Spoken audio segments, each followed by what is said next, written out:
Mobile classes में आप सभी का स्वागत है। मैं प्रमोद सर आज का टॉपिक लेकर आया हूँ गोलमेज सम्मेलन।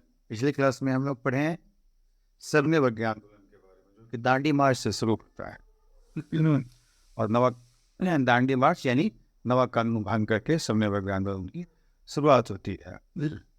और जैसा कि हमने बताया था पिछले क्लास में ही कि इसी बीच जो लॉर्ड इरविन समझौता होता है और उसमें तय होता है कि भारत की राष्ट्रीय कांग्रेस के प्रतिनिधि गोलमेज सम्मेलन में भाग लेंगे।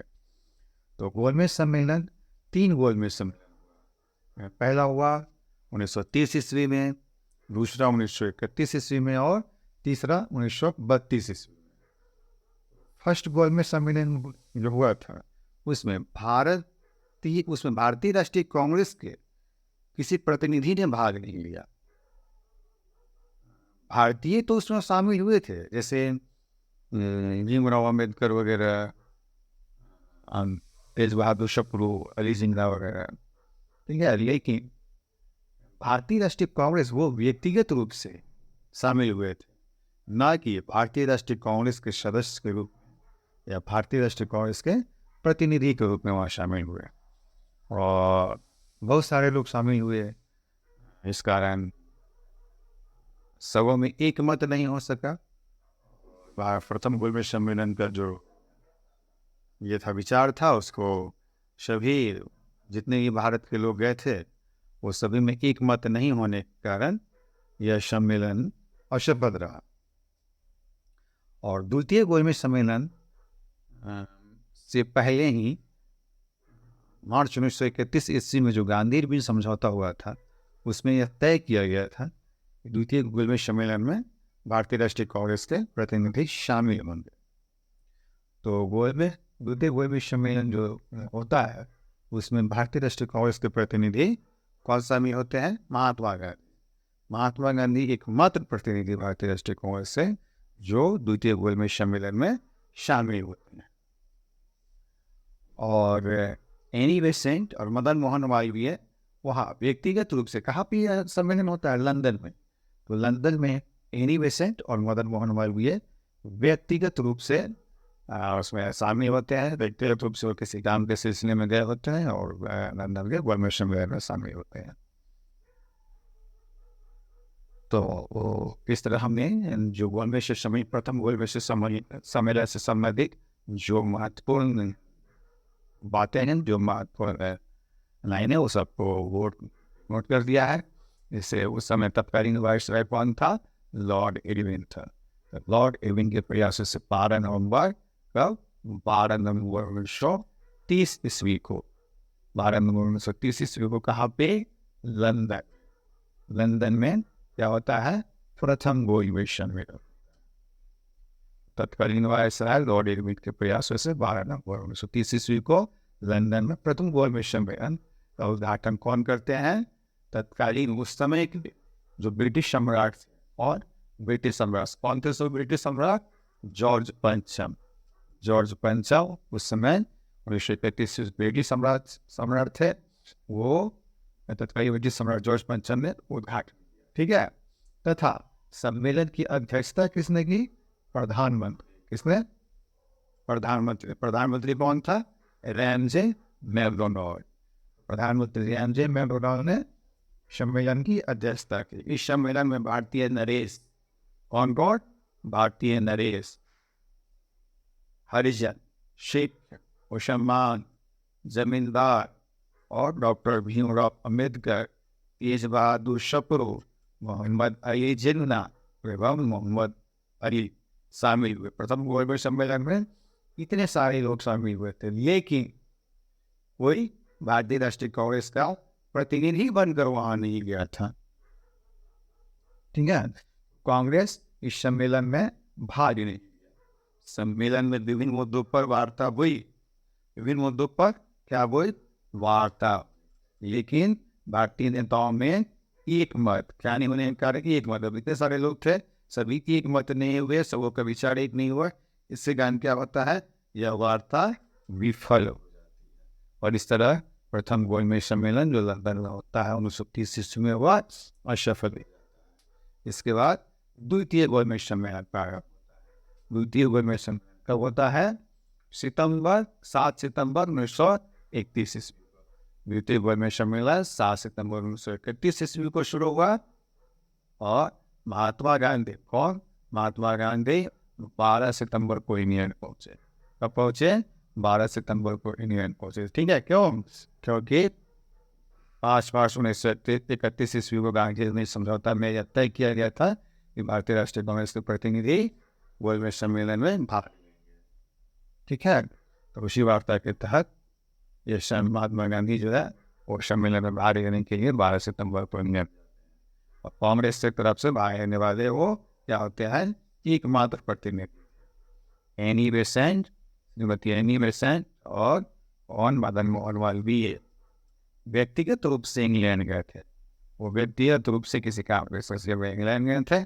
एनी बेसेंट ने सम्मेलन में भाग लेकर किसका प्रतिनिधित्व किया था? भारतीय महिलाओं का प्रतिनिधित्व किया था। एनी बेसेंट सम्मेलन में भाग लेकर भारतीय महिलाओं का प्रतिनिधित्व किया।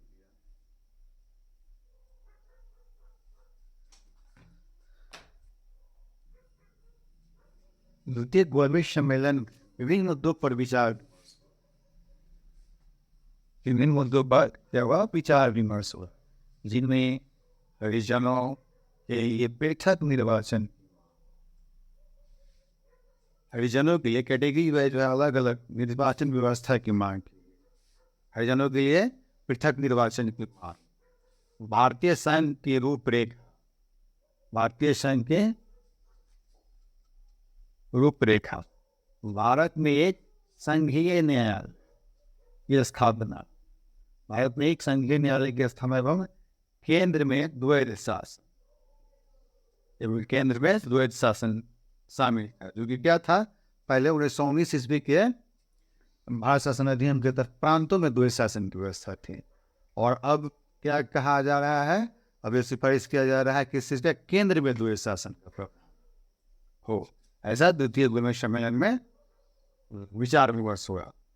1 सितंबर 1931 ईस्वी को द्वितीय गोलमेज सम्मेलन बिना किसी ठोस निर्णय के समाप्त हो गया। क्या हुआ? इन सब चीजों पे वार्ता हुई, लेकिन नतीजा क्या हुआ? नतीजा यह हुआ कि 1 सितंबर 1931 ईस्वी को द्वितीय गोलमेज सम्मेलन बिना किसी ठोस निर्णय के समाप्त हो गया, और महात्मा गांधी वे भारत वापस आ गए। और जब वो भारत वापस आते हैं तो भारत की जनता बहुत उनके स्वागत के लिए भारत की जनता ने भीड़ इकट्ठा कर दिया, और तब महात्मा गांधी उस भीड़ को संबोधित करते हुए यह कहते हैं कि मैं इंग्लैंड से खाली हाथ वापस आ गया, पर अपने देश की इज्जत को पट्टा नहीं। इस तरह महात्मा गांधी का द्वितीय गोलमेज सम्मेलन के बारे में यह संबोधन होता है। और जब महात्मा गांधी द्वितीय गोलमेज सम्मेलन में भाग लेने के लिए इंग्लैंड गए थे, उनके बारे में फ्रैंक मॉरिस ने, किसने? उनके बारे में फ्रैंक मॉरिस ने गांधी जी के बारे में कहा। क्या कहा? कि अर्धनंगे फकीर को ब्रिटिश प्रधानमंत्री से वार्ता हेतु कहा जाना है सेंट जेम्स पैलेस की सीढ़ियां चढ़ने का दृश्य अपने आप में अनोखा एवं दिव्य प्रभाव उत्पन्न करने वाला। यह कमेंट्स किसने किया था? फ्रैंक मॉरिस ने। इसके बारे में गांधी जी के बारे में कहा कि अर्धनंगे फकीर को ब्रिटिश प्रधानमंत्री से वार्ता है तो सेंट जेम्स पैलेस की सीढ़ियां चढ़ने का दृश्य अपने आप में अनोखा एवं दिव्य प्रभाव उत्पन्न करने वाला था। तो इस तरह प्रथम गोलमेज सम्मेलन में किसी भारतीय राष्ट्रीय कांग्रेस के किसी प्रतिनिधि ने भाग नहीं लिया। द्वितीय गोलमेज सम्मेलन में भारतीय राष्ट्रीय कांग्रेस की तरफ से महात्मा गांधी भाग लिए, लेकिन बिना किसी ठोस नतीजे के यह द्वितीय गोलमेज सम्मेलन भी समाप्त हो जाता है और महात्मा गांधी खाली हाथ इंग्लैंड से वापस आ जाते हैं। और तृतीय गोलमेज सम्मेलन 1932 ईस्वी में जो होता है, 17 नवंबर 1932 ईस्वी से तृतीय गोलमेज सम्मेलन प्रारंभ होता है, जिसमें कांग्रेस के, भारतीय राष्ट्रीय कांग्रेस के कोई प्रतिनिधि शामिल नहीं होते हैं। और फिर एक बार इसी तरह गोलमेज सम्मेलन जो है बिना किसी निर्णय के समाप्त हो जाता है। इस तरह हमारा गोलमेज सम्मेलन से संबंधित टॉपिक जो है वो समाप्त होता है। प्रथम गोलमेज सम्मेलन, द्वितीय गोलमेज सम्मेलन, तृतीय गोलमेज सम्मेलन। प्रथम गोलमेज सम्मेलन 1930 ईस्वी में, द्वितीय गोलमेज सम्मेलन 1931 ईस्वी में और तृतीय गोलमेज सम्मेलन 1932 ईस्वी में। प्रथम गोलमेज सम्मेलन में कुछ लोग भारतीय शामिल होते हैं, लेकिन भारतीय राष्ट्रीय कांग्रेस की तरफ से कोई प्रतिनिधि उस शामिल नहीं होता है। और जो बहुत सारे लोग जो शामिल होते हैं भारतीय, उनमें एक मत नहीं होने के कारण प्रथम गोलमेज सम्मेलन बिना किसी ठोस निर्णय के समाप्त हो जाता है। द्वितीय गोलमेज सम्मेलन जो कि 5 मार्च 1931 ईस्वी के गांधी इरविन समझौता से तय होता है, ये भारतीय राष्ट्रीय कांग्रेस का प्रतिनिधि द्वितीय गोलमेज सम्मेलन में भाग लेगा और इसी के तहत महात्मा गांधी भारतीय राष्ट्रीय कांग्रेस की तरफ से एकमात्र प्रतिनिधि बनकर लंदन जाते हैं और द्वितीय गोलमेज सम्मेलन में शामिल होते हैं। लेकिन वहाँ भी बिना किसी ठोस निर्णय के यह सम्मेलन समाप्त हो जाता है। और जब महात्मा गांधी अपने देश वापस आते हैं तो स्वागत के लिए इकट्ठी भीड़ को संबोधित करते हुए कहते हैं कि मैं खाली हाथ जरूर लौट कर आया हूँ, लेकिन अपने देश की इज्जत को बट्टा नहीं लगने दिया।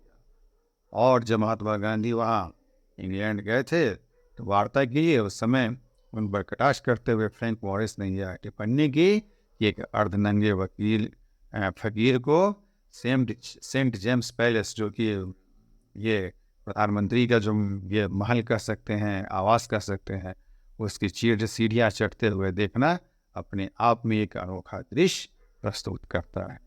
इस तरह द्वितीय गोलमेज सम्मेलन बिना किसी ठोस निर्णय के समाप्त हो जाता है। और तृतीय गोलमेज सम्मेलन 1932 ईस्वी में जो शुरू होता है वह भी बिना किसी, उसमें भारतीय राष्ट्रीय कांग्रेस के किसी प्रतिनिधि ने शामिल नहीं हुआ। इस कारण तृतीय गोलमेज सम्मेलन में बिना किसी ठोस नतीजे के समाप्त हो जाता है। इस तरह जो गोलमेज सम्मेलन का जो सिलसिला था वो रुक जाता है। इसी के साथ मैं आपको कहना चाहूँगा आप सभी को कि चैनल को सब्सक्राइब कीजिए, वीडियो को लाइक कीजिए और जितना ज़्यादा से ज़्यादा हो सके शेयर कीजिए। फिर हम मिलेंगे नेक्स्ट क्लास में। धन्यवाद।